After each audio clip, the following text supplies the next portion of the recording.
Joan Quinn Profiles. As an editor for Andy Warhol's Interview, the Los Angeles Herald-Examiner, LA Style, and Detour magazines, Joan covered the social set, the Hollywood hotshots, the international art scene, the mysteries of food, the excitement of travel, and the fabulous world of fashion. Joan continues to find creative people on the cutting edge who make things happen. Here's Joan Agajanian Quinn. Hello, I'm Joan Quinn, and welcome to the Joan Quinn Profiles. Waiting to be profiled is artist Claire Falkenstein and composer Joanna Bruzdowicz. Claire Falkenstein had her first solo show in the 40s at the San Francisco Museum of Art. In the 40s and the 50s, she also showed in Japan, Paris, Europe, and such impressive places in those cities as the Louvre, the Tate, the Rodin Museum, the Whitney, the Smithsonian, and in 1961, the great honor of making the gates for the Guggenheim Museum in Venice. Tell us how the Peggy Guggenheim Museum found you. And did you actually know Peggy Guggenheim, Claire? Well, Claire Falkenstein was involved in a situation of being invited from Paris, because I was living in Paris at that time, by Gerrit Ekbo, who was the moderator for a conference on art. And it was in, he paid my way from Paris and he paid my way back, and I thought, well, I'll stay a year. Where was this you were going to stay? Well, the conference, I can't remember the name, but it was in, let's see. Was it in I'll Italy? think of it. Was it in Italy? No, the conference was Colorado. Ah. He invited me here I see. from Paris. I see. And it was a conference that happened in Colorado, and but anyway, so I came to San Francisco from Colorado and had an exhibition and taught at the California School of Fine Arts for a while. And then the women of the San Francisco Museum, the women's group, decided to have a tour led by me through France. Ah. And it's the first museum tour that was ever organized, and I led it. I see, because you had been living there. And Yeah, you knew I've been all living about there for 8 years. I see. And they thought, well, this is a good opportunity. Well, anyway, I did lead that tour through France, and when I had gone to Venice with my group, I took them to see the Peggy Guggenheim collection. And it was so interesting because I had met Peggy Guggenstein in New York at a certain time. And so when I went to see her, we renewed our acquaintance. And she was so happy that I led my group through her foundation, her museum and home. Well, after we had gone there, we went through her gates to get out. Yes. And she came up to me and went through the gates that were existing. And she said, now, Claire, be very careful when you go through these gates because they're wood with iron insets. And one of them did fall out. And if they hit you, they'll kill you. Oh, wow. And so I said, well, my. And she said, would you make me some new gates? And that's how I got the invitation. And these gates, we have a picture of them. Tell us just what they're made of. Well, I would have liked to have made them of copper. But Italy, I don't know why, they think copper isn't strong and they've got to use iron. So they're made of iron rod, about 3/8 or 2/8 not quite a quarter of an inch. And I have a vocabulary that I have developed throughout my life. It's taken all my life to develop a vocabulary. And one part of my vocabulary is the never-ending screen. Oh, yes, I forgot about now, that. Well, anyway, that is finally what I used. But this is interesting because it took quite a while to finally bring those gates into fruition. I was not going to stay in Venice at that moment. I was going back to New York. I had a studio in New York. And while there, she came because she was on a business trip, and we talked. And I said, listen, Peggy, as long as you're here, why don't we make a contract? And so she said, that's fine, we'll make a contract. So we did. Then she went back to Italy, and I later went to Paris. And when I got to Paris, I called her from Paris to Venice, and I said, Peggy, I'm here, and I can do the gates. Oh, I see. She said, well, Claire, we've got to talk about that. And I said, well, I'm coming to Venice anyhow because I'm having an exhibition, and I'll see you then. When I got to Venice, I called her from my pensione, and I said, Peggy, I'm here. When can I come over and we'll talk about the gates? And she said, well, that's all right. You can come tomorrow or whatever day she said. So when I went over, her house is a truncated house. It was, and it still is. It was supposed to be a big building, but it never got restored to a big building. It was always one floor. And she used the roof for entertainment. So we went up on the roof to have a drink. And I said to her first thing, Peggy, you're scared. And she said, yes. Well, I said, I'm having this exhibition, and I would like to show some evidence of them, and I would not say that I'm going to do them, but they're a proposal for the gates. Well, one of the reasons she was interested in me, I had already done the gates for the Princess Pignatelli outside of Rome. And so she said, well, now listen, Claire, be sure it's only a proposal.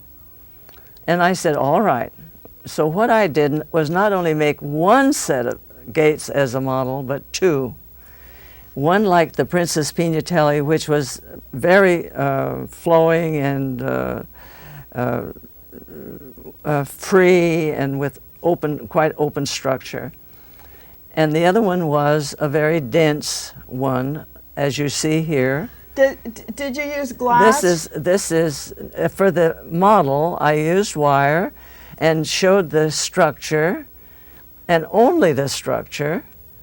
I didn't use glass. Oh, I see. But the glass that's in the gate now is from Italy. It's Italian glass. From Murano. It is in Venice. So have you always used that Murano glass in your work? Yes, I still do. I have about a ton of it, but I've had it shipped from time to time, and now it's very expensive because of I don't know why. I guess other people like it too. This little piece next to you is also a piece of welded work with glass, molten glass. But this is fused. Hold it up. This is fused.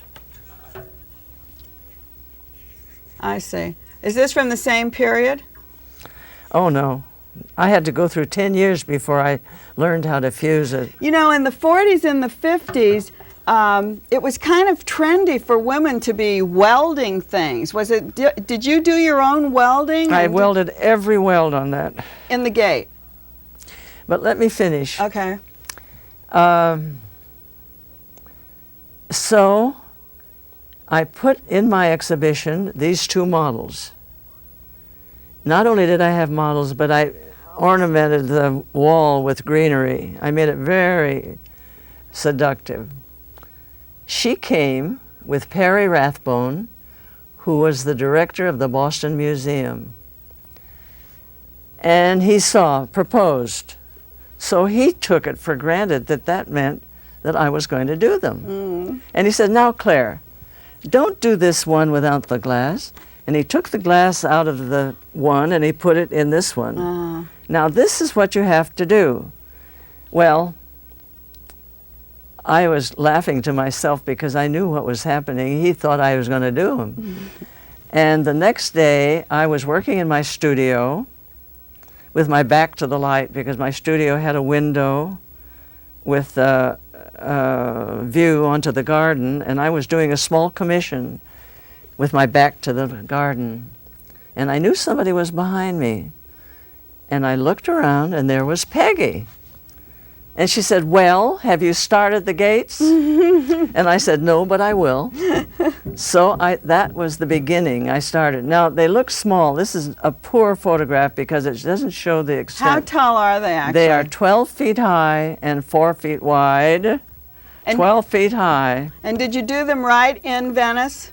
Did you make them in I Venice? had a studio, and I did them there. Did she I was there for about 8 months. Did she come periodically to look at them? Now, wait a minute. Okay.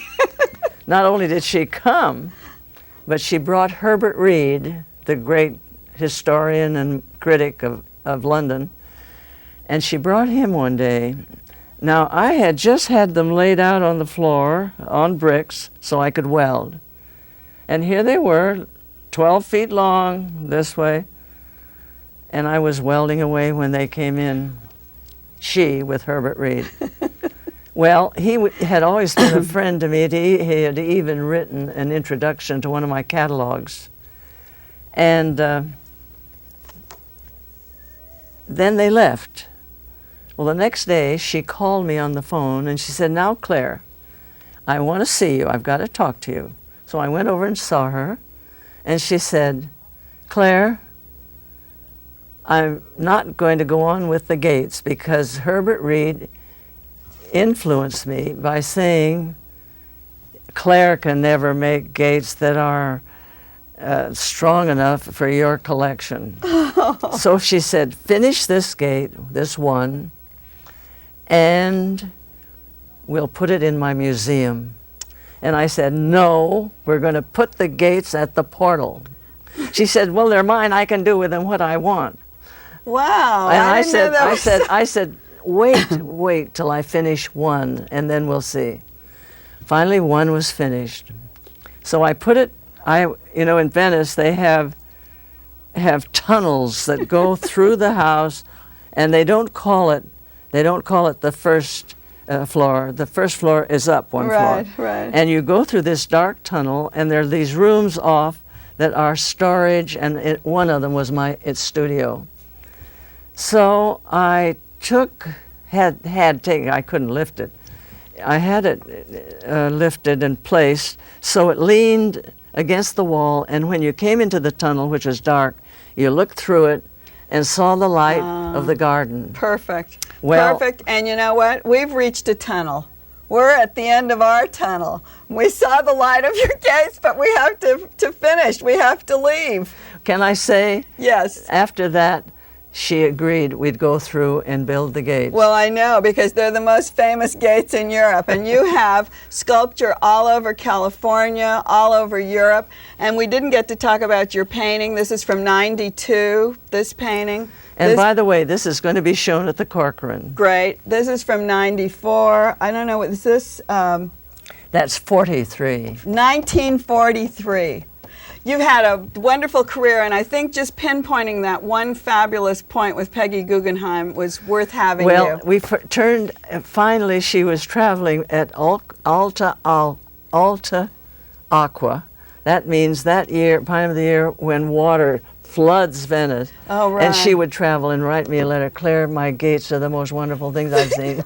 They are. And before we leave this, she has a sculpture at the Long Beach Museum, and a little 12-year-old girl came out and she said, "The best sculpture to me at the museum was the fountain. I wished I could have taken it home. I didn't know that women artists were so good." And thank you, Claire Falkenstein, for being with us today. Don't go away. We'll be back with composer Joanna Bruzdowicz.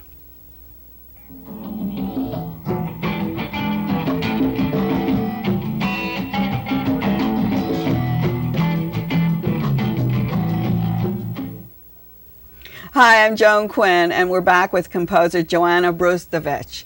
But on the set are also the paintings that Claire Falkenstein has done through her many years of work. Joanna Bruzdowicz was born and raised in Poland. After receiving a master's degree in 1966 from the Polish State Conservatory of Music, she went to study in Paris with Boulanger, Messiaen, and Schaeffer. This period was a big influence on her music. She's written operas, symphonic works, chamber music, electroacoustic music, as well as compositions for ballet, theater, film, and television. Since 1985, she's composed the music for several Agnes Varda films. Welcome. It's nice to see you, and welcome to America and Los Angeles. I'm very happy to be here. Do you come here often? Often I think twice a year to Oh. United States, sometimes only one time to Los Angeles because it's a very long way, but I'm happy to be there. How did you get interested in music?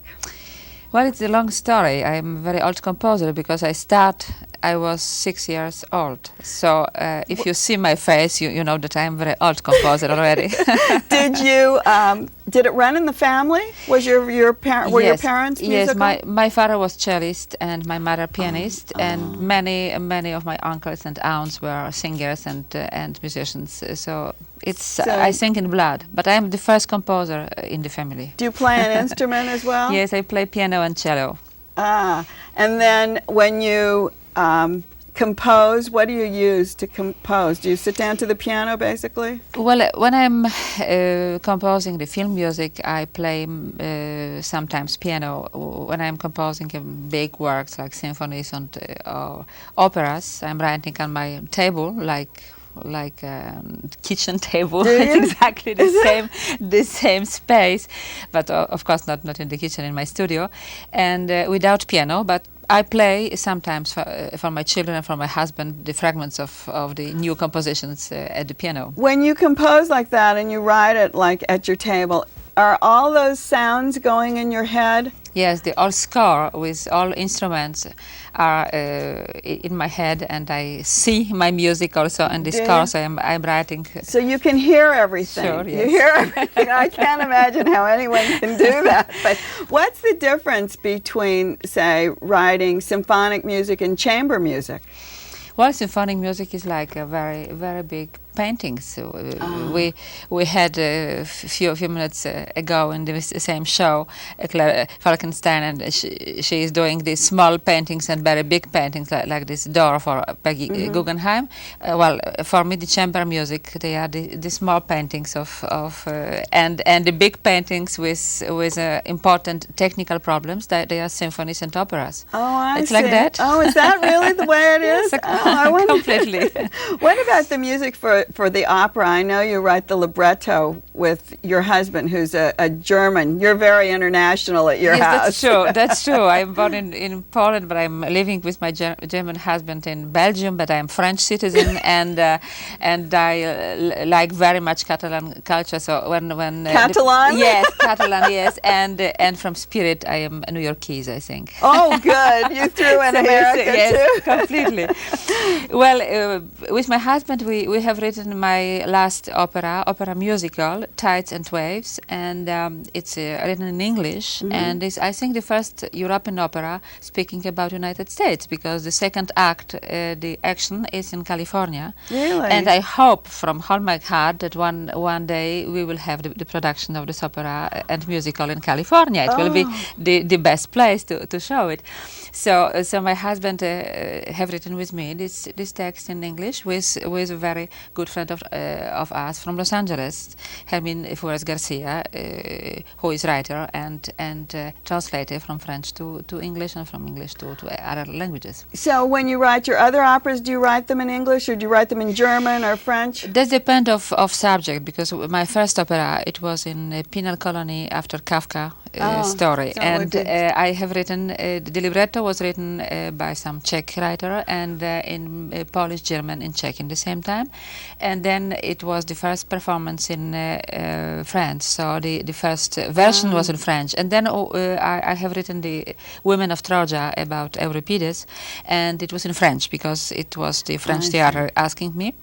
And the third opera, The Gates of Paradise, always the gates. We have already the gates. So the connections between gates. And my third opera, The Gates of Paradise, was written in Polish because it was a Polish writer story about children.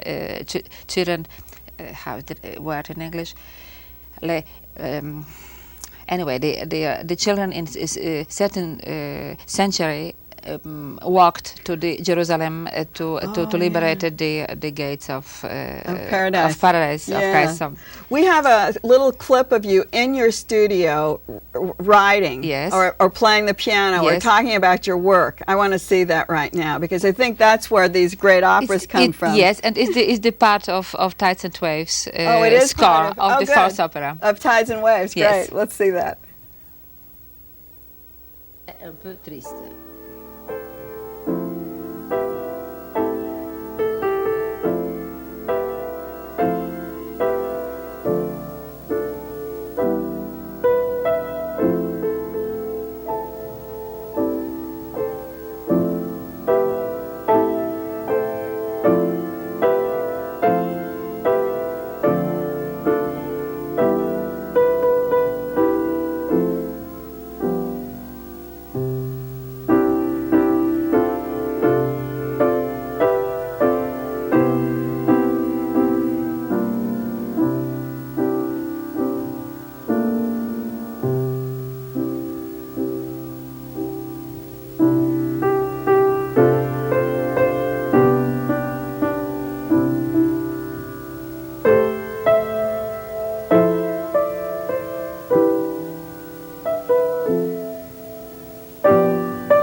Je suis compositeur. That was so beautiful. The studio, is that in Brussels? It's in Brussels, it's our home, yes. Oh, it's beautiful. And is the music for the film scores done there too? Also, all my music is done there. And when you do the film score, how different is that? Do you have to watch the film or do you write the... Sure, I have to watch the film, and of course this depends of director of movie. Because, for example, with Agnes Varda, we are working on the phone. I go to Paris to see the movie once. She's always still editing, so I have no time to see the real last cut of the movie, and then we speak on phone. So I am playing the new melodies, yes, on the phone, and she accepts or not, or she asks me something else. It's all the time like that. But that works because you've worked with her for what, 8 movies or several? No, we made 4 movies together because she is not very often doing the new movies. So since the Vagabond, I am working with her all the time. So, but you've written other movie scores as well. Sure, of course, and many television movies also. Of course, you do everything, and you take care of 3 sons besides. Yes, they and are. And a husband. My husband especially. And 2 houses. 2 houses in south of France and in Belgium. And I am traveling a lot. I don't know how you do it, but we also have just a clip from The Vagabond, which was an award-winning movie, wasn't it? And big classic already. We'll just listen to some of the music from that too. And it is a classic, isn't it? It's true.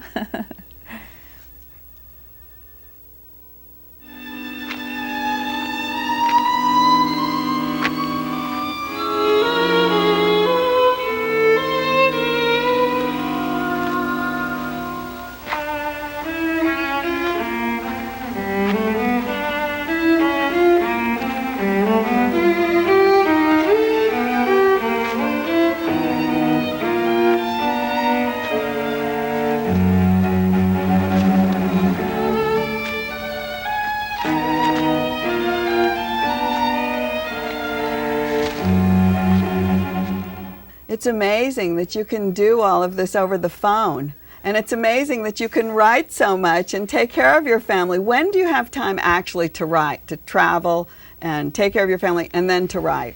Well, I'm writing at night because it's the best moment, it's quiet, and I have time for me.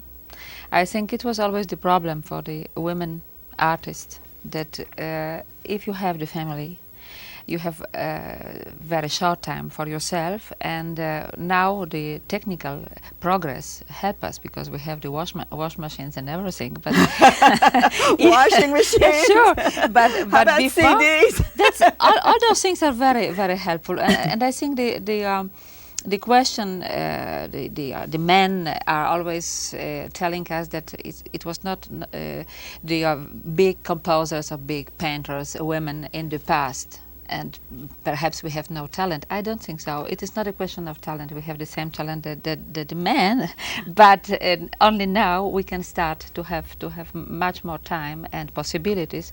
Because of the ease of our life. Yes. So we have to thank all those people doing for us the machines because we can show our talents much more.